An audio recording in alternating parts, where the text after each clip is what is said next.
morning students. Today's topic is Chief Minister.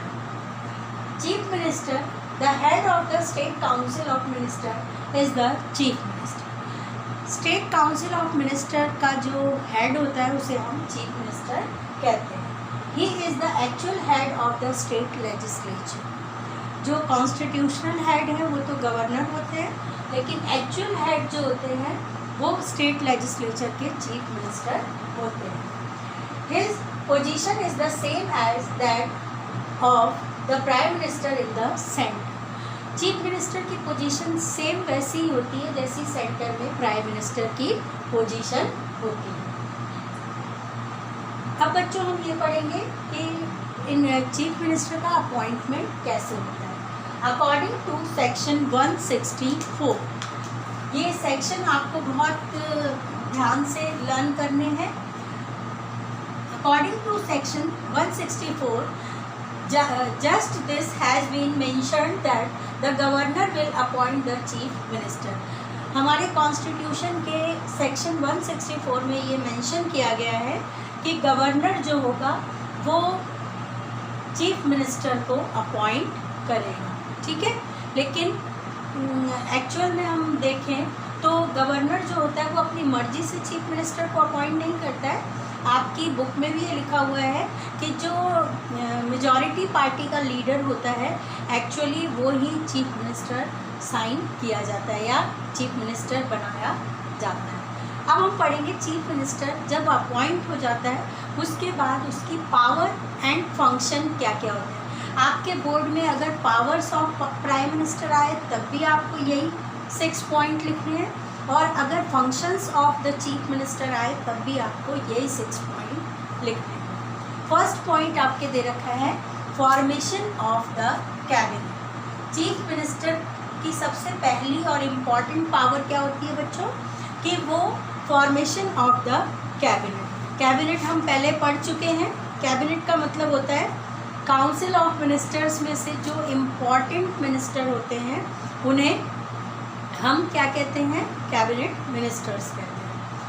The foremost function of the chief minister is formation of the cabinet. इसका मतलब ये हुआ कि सबसे important function जो होता है चीफ मिनिस्टर का वो होता है formation of the cabinet. The chief minister selects the council of ministers and send the list to the governor who accept the list. Chief minister क्या करता है, काउंसिल ऑफ मिनिस्टर्स को सिलेक्ट करता है और उनकी लिस्ट सेंड कर देता है किसे, governor. To a large extent the chief minister uses his discretion in the selection of ministers. बच्चों डिस्क्रिएशन का मीनिंग मैंने आपको गवर्नर में भी बता दिया था. स्वविवेक को डिस्क्रिएशन कहते हैं. जब मिनिस्टर्स का सिलेक्शन करता है चीफ मिनिस्टर तो उस समय वो किस चीज़ का यूज़ करता है, डिस्क्रिएशन, यानी अपने स्वविवेक का इस्तेमाल करता है, यानी अपनी बुद्धि का, अपनी इंटेलिजेंस का इस्तेमाल करते हुए वो मिनिस्टर्स का सिलेक्शन करता है. ठीक है. फिर सेकेंड है distribution and redistribution of portfolios. बच्चों आपको मैंने पहले भी बताया था पोर्टफोलियोज कहते हैं जो काउंसिल ऑफ मिनिस्टर्स होते हैं उनके बीच में जो वर्क डिवीज़न किया जाता है, यानी किसको कौन सा पद दिया जाएगा उसे पोर्टफोलियो कहते हैं. यानी किसे कौन सा डिपार्टमेंट दिया जाएगा वो डिपार्टमेंट कहलाता है, उनका अधिकार क्षेत्र जो होता है ना उसे कहते हैं.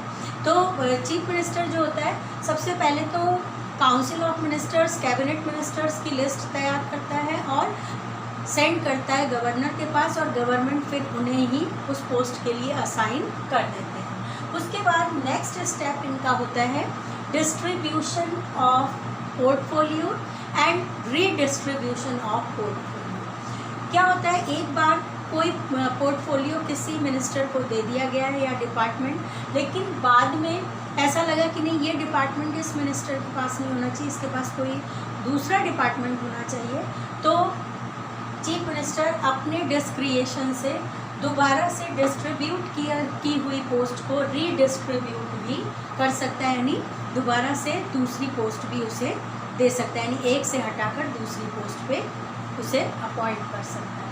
फिर थर्ड है functioning of the council of minister. Council of minister जो होती है उसकी फंक्शनिंग भी चीफ मिनिस्टर पे ही डिपेंड करती है। The chief minister calls and preside upon the meeting of council of minister. He prepare the agenda for the meeting. If the chief minister is significantly powerful, then the entire proceeding of the council of minister take place as per his wish. ये तो simple line है कि meetings को preside करता है, meeting ministers को call कर सकता है, इसके अलावा मीटिंग के एजेंडा को प्रिपेयर करता है। एजेंडा का मतलब होता है किस मैटर पे हम बातचीत करेंगे या किस इशू पे बातचीत करेंगे, उसे कहते हैं एजेंडा। फिर चीफ मिनिस्टर जो होता है वो बहुत महत्वपूर्ण रूप से पावरफुल होता है और इसीलिए काउंसिल ऑफ मिनिस्टर जो होते हैं उनकी इच्छा के अकॉर्डिंग ही वर्क करते हैं। फिर एक coordination between various departments of the government. Government के जो अलग अलग डिपार्टमेंट होते हैं उनके बीच में कोऑर्डिनेटर का काम, यानी उनके बीच में समायोजन बनाए रखने का काम भी किसका होता है? चीफ मिनिस्टर का होता है। ठीक है, मतलब वो बड़ी यूनिट को इंटीग्रेटेड यूनिट के रूप में कन्वर्ट कर देता है। जैसे आपने देखा होगा स्कूल में प्रिंसिपल का काम होता है सारे टीचर्स को कोऑर्डिनेट करके रखना और उनकी जानकारी रखना, सेम वैसे ही चीफ मिनिस्टर का काम होता है कोऑर्डिनेशन बिटवीन वेरियस डिपार्टमेंट्स। ठीक है, फिर नेक्स्ट है establisher of inter relationship between the council of minister and the governor. Council of ministers की सारी रिपोर्ट देने का काम गवर्नर को कौन करता है? चीफ मिनिस्टर करता है। और उन गवर्नर द्वारा जो डिसीजंस लिए जाते हैं उन डिसीजन को भी इन्हें बताने का काम कौन करता है?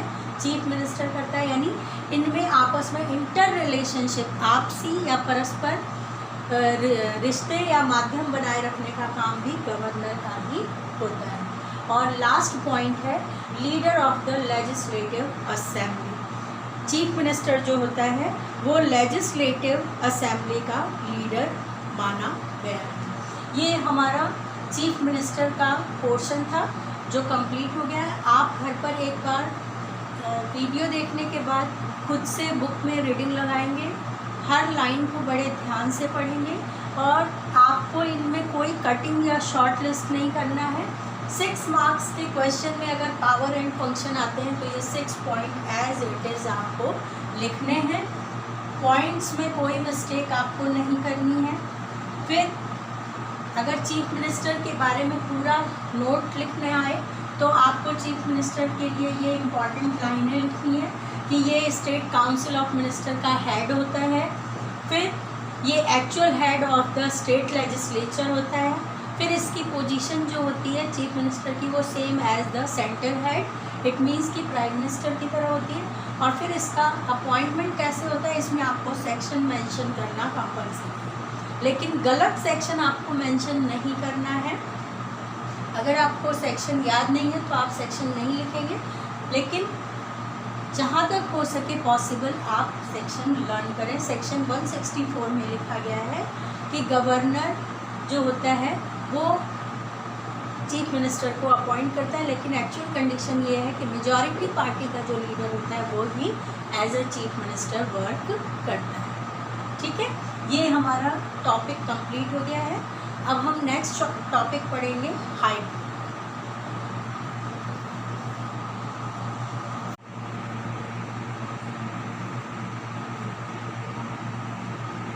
Now we are going to start High Court.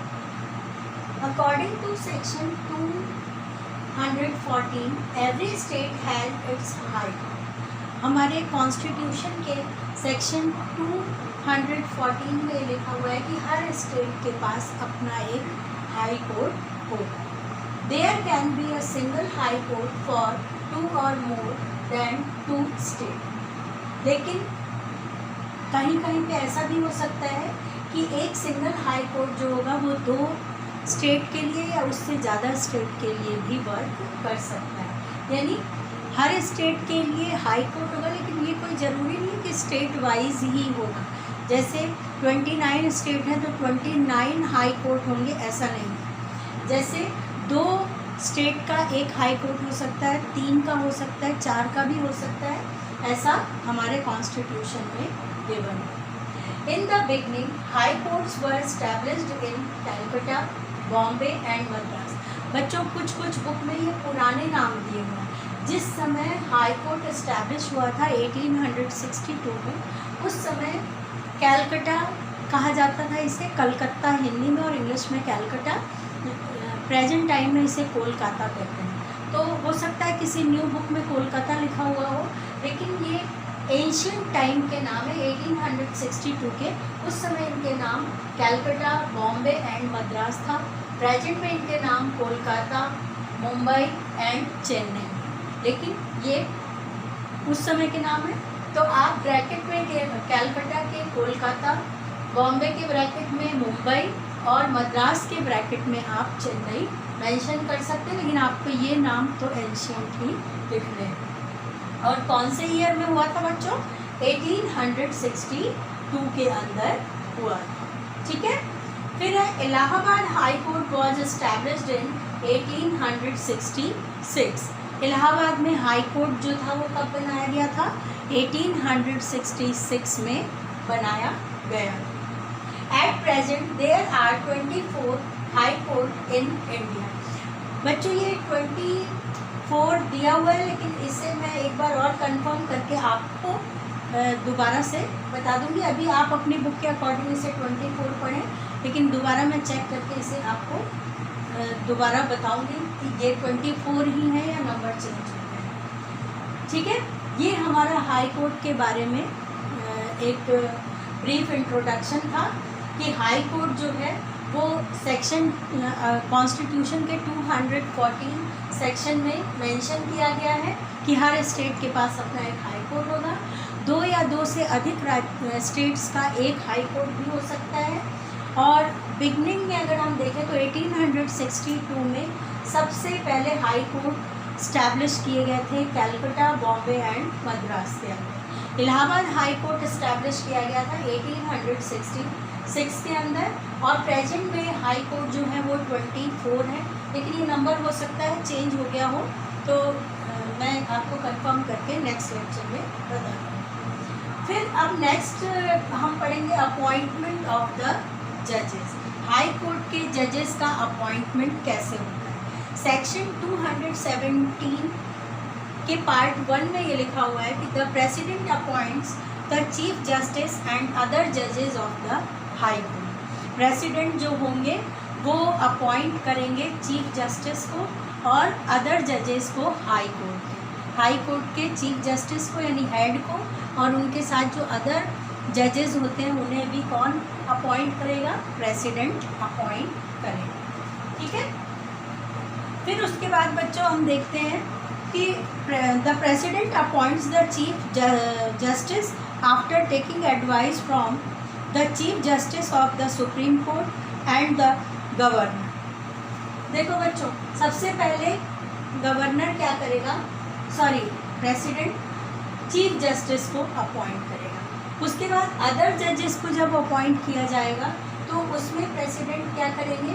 Chief justice और गवर्नर दोनों की एडवाइस लेके अदर जजेस को अपॉइंट करें। ठीक है।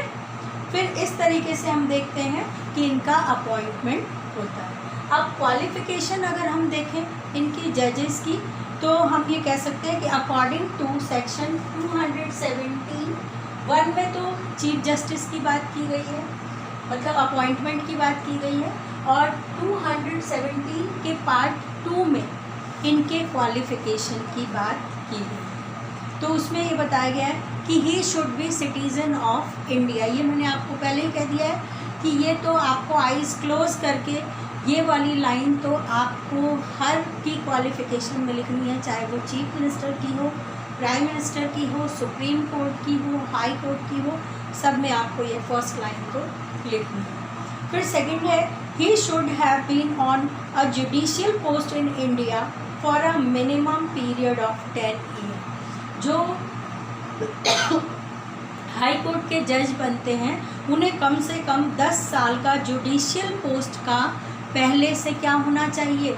अनुभव होना चाहिए। छोटे कोर्ट होते हैं ना, जो सब डिविज़नल कोर्ट होते हैं, डिस्ट्रिक्ट कोर्ट होते हैं, उन कोर्ट में पहले से 10 साल तक प्रैक्टिस किया हुआ आदमी होना चाहिए, वो ही हाई कोर्ट के अंदर अपॉइंट किया जाएगा।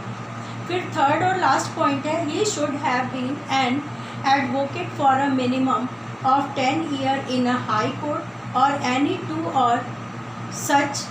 और मोर सच कोर्ट। जो आदमी हाई कोर्ट का जज बनाया जाएगा, चीफ जस्टिस बनाया जाएगा, वो पहले से हाई कोर्ट के अंदर 10 साल तक एडवोकेट रहा हुआ होना चाहिए, तभी वो उस पोस्ट के लिए एलिजिबल होगा, अदरवाइज उसे नेग्लेक्ट कर दिया जाएगा। फिर नेक्स्ट है टेन्योर। टेन्योर को हम कार्यकाल कहते हैं। According to section 217(1) of the Constitution, the provisions regarding the tenure of High Court judges are as given below. सबसे पहले he will assume office till the age of 62 year, यानी इसमें कार्यकाल वैसे नहीं होता कि 5 साल 10 साल का, इसमें एज के अकॉर्डिंग होता है। 62 ईयर के एज का आदमी जो होगा वो क्या बना रहेगा, chief justice of high court बना रह सकता है। एक बार ये एज भी मैं आपको कंफर्म करके बताऊंगी बच्चों, क्योंकि अभी नरेंद्र मोदी ने डॉक्टर्स के रिटायरमेंट की एज और ये जो जस्टिस के रिटायरमेंट की एज, आई थिंक उसमें कुछ चेंज किया था, तो एक बार मैं कंफर्म करके बताऊंगी। वैसे अभी आप ये बुक के अकॉर्डिंग अगर देखें तो 62 ईयर तक का आदमी उस पोस्ट पे रह सकता है। He can give his resignation by addressing it to the president, और अगर हाई कोर्ट के एडवोकेट को अपना रेजिग्नेशन देना होगा तो वो किसे देगा, प्रेसिडेंट को देगा। फिर है after getting a resolution passed by special majority of the parliament, a high court जज can be removed on other by the order by the president. और अगर उसके ऊपर कोई तरह का इम्पीचमेंट टाइप, जैसे मतलब अगर कोई आरोप लग गया है तो फिर उसे दोनों हाउसेस के 2/3 मेजॉरिटी से या स्पेशल मेजॉरिटी से पार्लियामेंट की रिमूव किया जा सकता है, लेकिन उसके लिए फिर स्पेशल ऑर्डर दिया जाएगा प्रेसिडेंट के द्वारा, तो फिर उसे अपनी पोस्ट से रिमूव कर दिया जाएगा। फिर उसके बाद ओथ बाय द जजेस। आपको मालूम है हर रेपुटेटेड पोस्ट के लिए ओथ दिलाई जाती है, जिसे हम शपथ ग्रहण कहते हैं। According to section 219, a high court judges take oath in front of the governor or a person authorized by him for the purpose, यानी गवर्नर के सामने और एक ऐसा पर्सन होगा जो ऑथराइज्ड पर्सन होगा, उसके सामने इन्हें ओथ टेकिंग कराई जाती है। फिर है जजेस का ट्रांसफ़र किस प्रोसीजर से होता है। हाई कोर्ट के जो जजेस होते हैं वो प्रेसिडेंट के द्वारा ट्रांसफ़र किए जाते हैं after taking advice by chief justice of supreme court.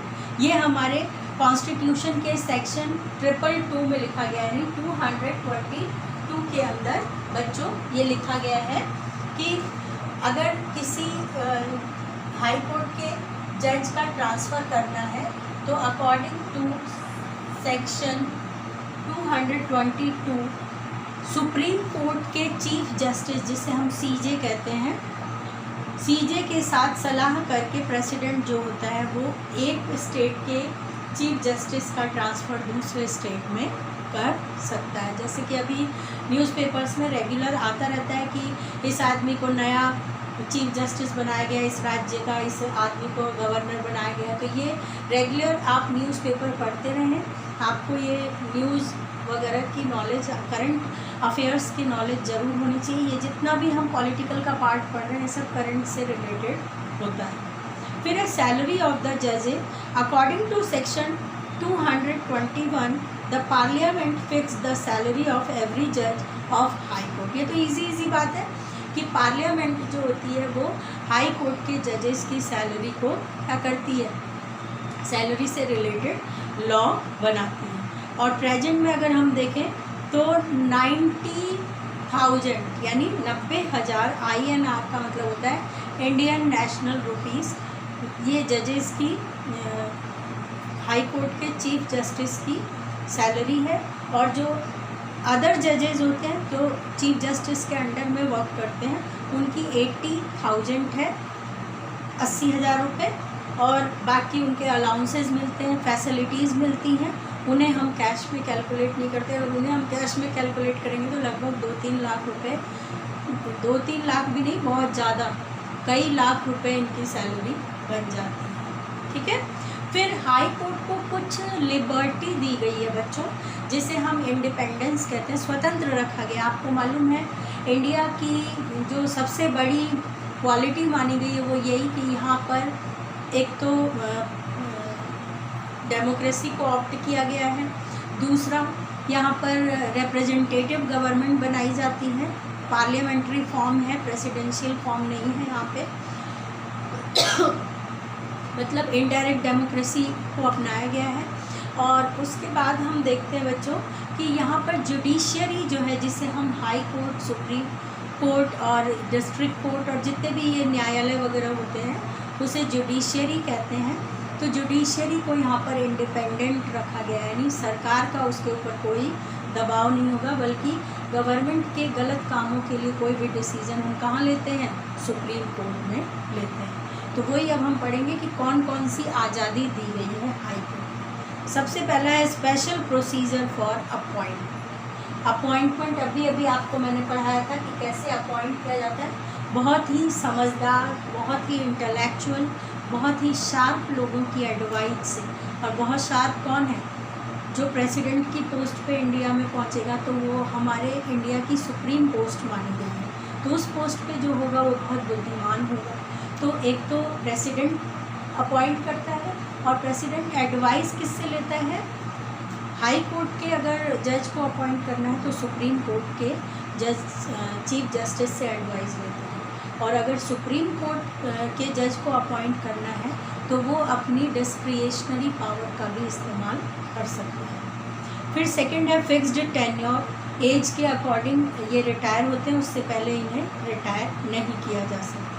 फिर with exception of the provisions of impeachment, no other check on the conduct of the जजेस बाय पार्लियामेंट। सिर्फ इम्पीचमेंट जब लगाया जाता है महाभियोग, तभी 2/3 या स्पेशल मेजॉरिटी से बिल पास करके प्रेसिडेंट के सिग्नेचर के बाद इन्हें हटाया जा सकता है। अदरवाइज पार्लियामेंट इनके ऊपर किसी भी तरह का कोई प्रेशर नहीं डाल सकती है। और लास्ट है, फोर्थ वन है, A retired judge of high court is not allowed to practice privately in the court in which he had served as judge। और जो रिटायर्ड जज होते हैं हाई कोर्ट के, उन्हें ये अनुमति नहीं होती है कि वो कहीं प्राइवेट सेक्टर में प्रैक्टिस कर सकें। फिर लास्ट है kept independent from the executive, और इन्हें इंडिपेंडेंट फॉर्म दी गई है।